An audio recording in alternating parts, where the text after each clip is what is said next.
Hello दोस्तों, आप सभी का स्वागत है आइए ऑनलाइन स्टडी यूट्यूब चैनल में। दोस्तों आज की इस वीडियो में हम यूपी डीएलएड सेकेंड सेमेस्टर के प्रीवियस ईयर पेपर 2022, 2023 और 2025 के सामाजिक अध्ययन विषय के सभी बहुविकल्पीय प्रश्नों को हल करेंगे।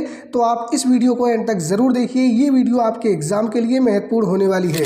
तो चलिए वीडियो शुरू करते हैं। दोस्तों यहाँ पे आप देख सकते हैं 2022 के बहुविकल्पीय प्रश्न। पहला प्रश्न है, हर्षचरित के रचयिता कौन थे? तो आपको बताना है इस प्रश्न का सही आंसर कौन सा होगा। Option A, option B, option C या फिर ऑप्शन डी। तो दोस्तों इस प्रश्न का सही आंसर हो जाएगा ऑप्शन बी। हर्षचरित के लेखक 7वीं शताब्दी के प्रसिद्ध संस्कृत कवि बाणभट्ट थे। ये राजा हर्षवर्धन के दरबारी कवि थे। ठीक है, तो ऑप्शन बी आपका बिल्कुल सही आंसर हो जाएगा। बात करें अगले प्रश्न की, तो यहाँ पे आप देख सकते हैं प्रश्न नंबर 2 पूछा गया है, चालुक्य वंश का सबसे प्रतापी राजा कौन था? ऑप्शन ए होगा आंसर, ऑप्शन बी होगा, सी होगा या फिर ऑप्शन डी होगा। तो इस प्रश्न का सही आंसर हो जाएगा ऑप्शन सी। चालुक्य वंश के सबसे प्रतापी राजा पुलकेशिन द्वितीय थे। आपको याद रखना है पुलकेशिन द्वितीय चालुक्य वंश के सबसे महान शासक थे। ठीक है, बात करें अगले प्रश्न की। प्रश्न नंबर 3 में पूछा है, बी आकार की घाटी नदी के किस मार्ग से बनती है? ऊपरी मार्ग से, मध्य मार्ग से या निचले मार्ग से या फिर नदी के मुहाने पर? तो इस प्रश्न का सही आंसर हो जाएगा ऊपरी मार्ग से। बी आकार की घाटी का निर्माण नदी के ऊपरी मार्ग या युवावस्था में होता है। इस चरण में नदी में जल का वेग बहुत तेज होता है। ये ऊर्ध्वाधर यानी कि वर्टिकल अपर्दन से अपनी तली को गहरा करती है और बी आकार की घाटी का निर्माण होता है। ठीक है, तो ऑप्शन ए इस प्रश्न का सही आंसर हो जाएगा ऊपरी मार्ग से। बात करें अगले प्रश्न की। प्रश्न नंबर 4 में पूछा है, पृथ्वी का औसत घनत्व है 2.2, 5.5, 9.5 या फिर 9.4। तो इस प्रश्न का सही आंसर हो जाएगा पृथ्वी का औसत घनत्व लगभग 5.5 ग्राम प्रति घन सेंटीमीटर है, यानी कि ऑप्शन बी आपका सही आंसर हो जाएगा। पृथ्वी की सतह यानी कि भूपर्पटी का जो घनत्व होता है वो कम होता है, लेकिन कोर में भारी धातुओं के कारण औसत घनत्व लगभग 5.5 के आसपास बना रहता है। ठीक है, तो ऑप्शन बी आपका सही आंसर होगा प्रश्न नंबर 4 का। बात करें अगले प्रश्न की। पूछा गया है, भृगु का निर्माण कहाँ होता है? मरुस्थल में, समुद्र के किनारे, हिमानी क्षेत्र में या फिर मरुस्थल में? तो इसका सही आंसर हो जाएगा ऑप्शन बी, समुद्र के किनारे। ठीक है, जो लहरों या पानी के कटाव के कारण बनती है भृगु। ठीक है, बात करें अगले प्रश्न की। प्रश्न नंबर 6 में पूछा है, ज्वालामुखी उद्गार से प्राप्त द्रव पदार्थ का भूतल पर नाम है? सियाल, सीमा, निफे या फिर लावा? तो इस प्रश्न का सही आंसर हो जाएगा, ज्वालामुखी उद्गार से प्राप्त द्रव पदार्थ का भूतल पर नाम लावा होता है। जब ये भूतल के अंदर यानी कि जमीन के अंदर होता है तो इसे मैग्मा कहा जाता है। ठीक है, भूगर्भ में स्थित जो तरल पदार्थ होता है उसे मैग्मा कहा जाता है। जब ये बाहर आ जाता है ज्वालामुखी उद्गार से तो इसको क्या कहा जाता है? लावा कहा जाता है। ठीक है, बात करें अगले प्रश्न की। प्रश्न नंबर 7 में पूछा है, प्रारूप समिति के अध्यक्ष कौन थे? तो इस प्रश्न का सही आंसर हो जाएगा ऑप्शन ए, प्रारूप समिति के अध्यक्ष डॉक्टर भीमराव अंबेडकर जी थे। ठीक है, तो ऑप्शन ए आपका सही आंसर होगा। बात करें अगले प्रश्न की। प्रश्न नंबर 8 में पूछा है, सापेक्ष आर्द्रता मापी जाती है हाइड्रोमीटर से, हाइग्रोमीटर से, बैरोमीटर से या फिर एनीमोमीटर से? तो इस प्रश्न का सही आंसर हो जाएगा, सापेक्ष आर्द्रता मापी जाती है हाइग्रोमीटर से, यानी कि ऑप्शन बी आपका बिल्कुल सही आंसर हो जाएगा। आपको याद रखना है बैरोमीटर से वायुदाब मापा जाता है और एनीमोमीटर से वायु गति मापी जाती है। ठीक है, बात करें अगले प्रश्न की। प्रश्न नंबर 9 में पूछा है, सर्वाधिक लवणता वाला सागर है? कैस्पियन सागर, लाल सागर, मृत सागर या भूमध्य सागर? तो इस प्रश्न का सही आंसर आपको बताना है कमेंट में, क्योंकि दोस्तों इस प्रश्न का आंसर आपको पता ही होगा। बात करें दोस्तों अगले प्रश्न की। प्रश्न नंबर 10 में पूछा गया है, धन्वंतरी किस काल के वैद्य थे? मौर्य काल, गुप्त काल, महाजनपद काल या फिर राजपूत काल? तो इस प्रश्न का सही आंसर हो जाएगा, धन्वंतरी गुप्त काल के प्रसिद्ध वैद्य और चिकित्सक थे। ठीक है, तो ऑप्शन बी आपका सही आंसर हो जाएगा। प्रश्न नंबर 11 में पूछा है, अलाउद्दीन खिलजी ने कितने वर्ष शासन किया? 10 वर्ष, 15 वर्ष, 20 वर्ष या 5 वर्ष? तो इस प्रश्न का सही आंसर होगा, अलाउद्दीन खिलजी ने 1296 से 1316 लगभग 20 वर्ष दिल्ली सल्तनत पर शासन किया, जो खिलजी वंश के सबसे शक्तिशाली शासक थे। ठीक है, तो ऑप्शन सी आपका बिल्कुल सही आंसर हो जाएगा 20 वर्ष। बात करें अगले प्रश्न की। प्रश्न नंबर 12 में पूछा है, मत विलास प्रहसन नामक पुस्तक के लेखक हैं? तो आपको बताना है सही आंसर कौन सा होगा। तो इस प्रश्न का सही आंसर हो जाएगा ऑप्शन ए, महेंद्र बर्मन। मत्त विलास प्रहसन नामक प्रसिद्ध पुस्तक के लेखक पल्लव शासक महेंद्र वर्मन प्रथम थे। ठीक है, तो ऑप्शन ए आपका सही आंसर होगा। प्रश्न नंबर 13 में पूछा है जौहर प्रथा का प्रचलन था मौर्य काल में, गुप्त काल में, महाजनपद काल में या फिर राजपूत काल में। तो इस प्रश्न का सही आंसर हो जाएगा जौहर प्रथा का प्रचलन मुख्य रूप से राजपूत काल में था, यानी कि ऑप्शन डी आपका बिल्कुल सही आंसर होगा। बात करें अगले प्रश्न की। प्रश्न नंबर 14 में पूछा है बजट जिसमें आय और व्यय बराबर होता है उसे क्या कहा जाता है? जीरो आधारित बजट, संतुलित बजट, घाटे का बजट या फिर बचत का बजट। तो इसका सही आंसर हो जाएगा वो बजट जिसमें आय और व्यय बराबर होता है उसे संतुलित बजट कहा जाता है, यानी कि ऑप्शन बी आपका बिल्कुल सही आंसर हो जाएगा। इसमें आय और व्यय बराबर या आय अधिक होती है। ठीक है, प्रश्न नंबर 15 में पूछा है भारतीय कृषि में निम्न उत्पादकता का कारण है? पिछड़ी तकनीक, जोत का आकार छोटा, साग का प्रभाव या फिर उपयुक्त सभी। तो इसका सही आंसर हो जाएगा भारतीय कृषि में निम्न उत्पादकता का कारण है उपयुक्त सभी। पिछड़ी तकनीक यानी कि आधुनिक उपकरणों और बीजों का कम उपयोग, साख का प्रभाव यानी कि पूंजी या ऋण की कमी, जोत का आकार छोटा। ठीक है, ये उपयुक्त सभी इस प्रश्न का सही आंसर हो जाएगा। बात करें अगले प्रश्न की, तो यहाँ पे आप देख सकते हैं 2023 के बहुविकल्पीय प्रश्न। पहला प्रश्न है 42वां संविधान संशोधन किया गया 1972 में, 1976 में, 1980 में या फिर 1978 में। तो इस प्रश्न का सही आंसर हो जाएगा ऑप्शन बी 42वां संविधान संशोधन 1976 में किया गया। इसे लघु संविधान भी कहा जाता है। ठीक है, तो ऑप्शन बी आपका सही आंसर होगा। बात करें अगले प्रश्न की। प्रश्न नंबर 2 में पूछा गया है न्याय पंचायत का कार्यकाल कितने वर्ष का होता है? 5 वर्ष, 15 वर्ष, 3 वर्ष या 6 वर्ष। तो आपको याद रखना है न्याय पंचायत का कार्यकाल 5 वर्ष का होता है। ठीक है, ऑप्शन ए आपका बिल्कुल सही आंसर होगा। प्रश्न नंबर 3 में पूछा है वर्तमान में भारत के CAG कौन है? आपको याद रखना है जब ये प्रश्न पूछा गया था तो भारत के CAG गिरीश चंद्र मुर्मू थे। वर्तमान में भारत के CAG कौन है आप गूगल पर जाकर सर्च करके देख सकते हैं। ठीक है, तो इस प्रश्न का सही आंसर ऑप्शन सी होगा। बात करें अगले प्रश्न की। प्रश्न नंबर 4 में पूछा है भारत के राष्ट्रपति की स्थिति ब्रिटेन के सम्राट से मिलती जुलती है, किसने कहा? तो सही आंसर हो जाएगा option B BR Ambedkar ji ने। ठीक है, प्रश्न नंबर 5 में पूछा है सामंतवाद का पतन किस सदी में हुआ? 15वीं, 12वीं, 11वीं या 13वीं। तो इस प्रश्न का सही आंसर हो जाएगा सामंतवाद का पतन 15वीं शताब्दी में हुआ। ठीक है, ऑप्शन ए सही आंसर होगा। बात करें अगले प्रश्न की, तो यहाँ पे आप देख सकते हैं प्रश्न नंबर 6 सबसे अच्छा लोहा माना जाता है सिडेराइट, लिमोनाइट, मैग्नेटाइट या हेसिटाइट। तो इस प्रश्न का सही आंसर हो जाएगा ऑप्शन सी मैग्नेटाइट। इसमें 70% से अधिक लोहा होता है। ठीक है, तो ऑप्शन सी हो जाएगा आंसर। प्रश्न नंबर 7 में पूछा है अकबर के 9 रत्नों में कौन नहीं शामिल था? तो इस प्रश्न का सही आंसर हो जाएगा ऑप्शन सी रैदास जी शामिल नहीं थे। ठीक है, बात करें अगले प्रश्न की। प्रश्न नंबर 8 में पूछा है अलाउद्दीन खिलजी किसकी हत्या कर सत्ता प्राप्त किया?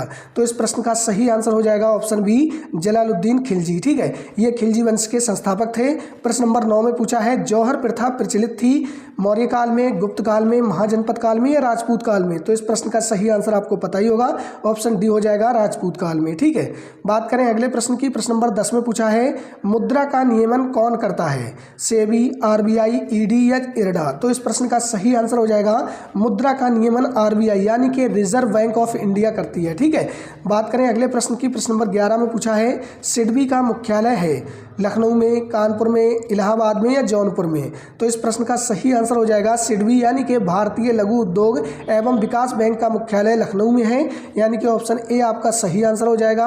और इसकी स्थापना 1990 में हुई। ठीक है, आपको याद रखना है।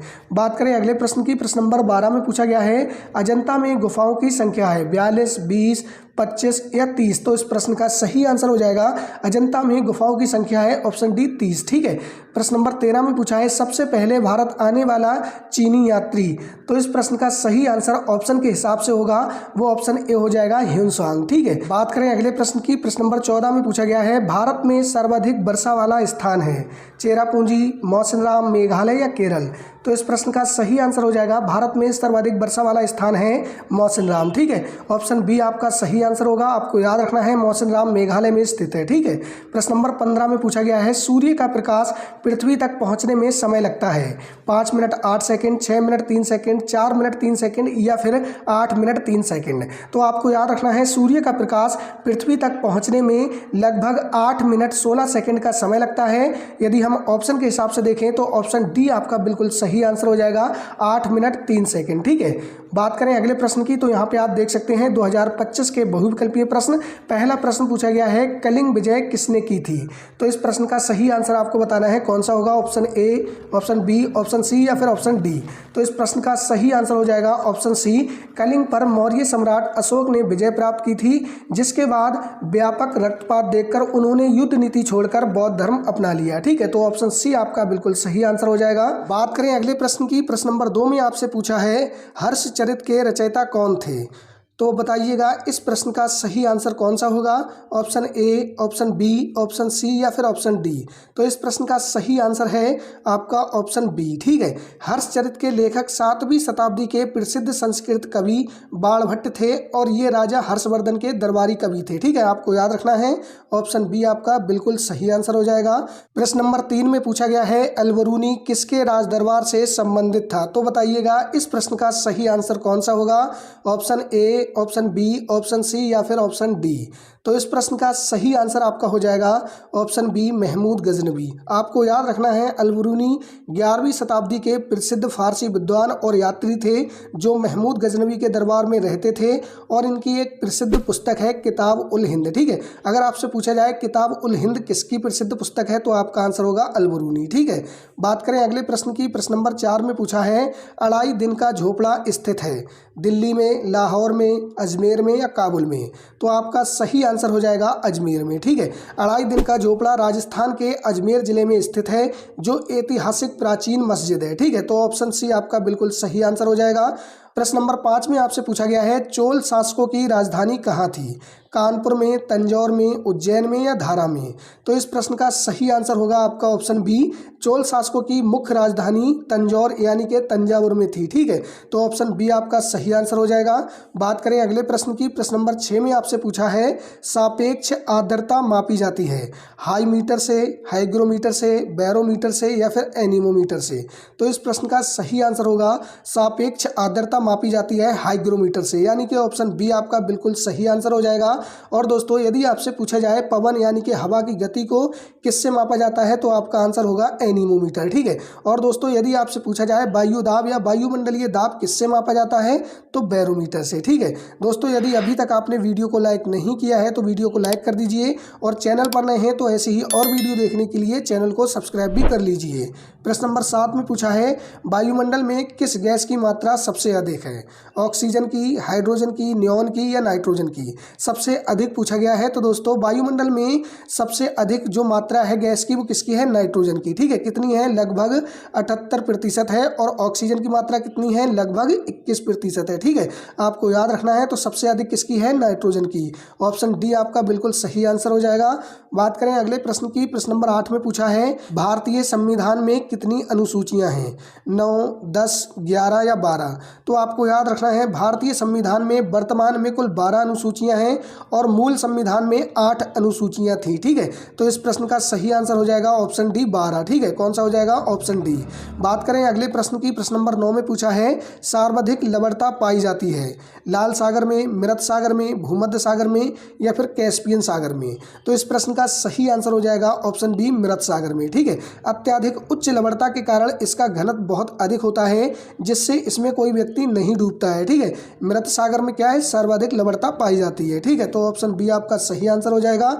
अगला प्रश्न है, प्रश्न नंबर 10 में पूछा है बी आकार की घाटी नदी के किस मार्ग में बनती है, ऊपरी मार्ग में, मध्य मार्ग में, निचले मार्ग में या फिर नदी के मुहाने पर। तो इस प्रश्न का सही आंसर होगा ऊपरी मार्ग में। कहाँ, ऊपरी मार्ग में। बी आकार की घाटी मुख्य रूप से नदी के ऊपरी मार्ग में बनती है। इस चरण में तीव्र ढलान के कारण नदी की धार का वेग बहुत तेज होता है जो लंबवत अपरदन द्वारा घाटी को गहरा और बी आकार का बनाती है। ठीक है, तो ऑप्शन ए आपका सही आंसर होगा। प्रश्न नंबर 11 में पूछा है ज्वालामुखी उद्गार से प्राप्त द्रव पदार्थ को भूतल पर नाम क्या है।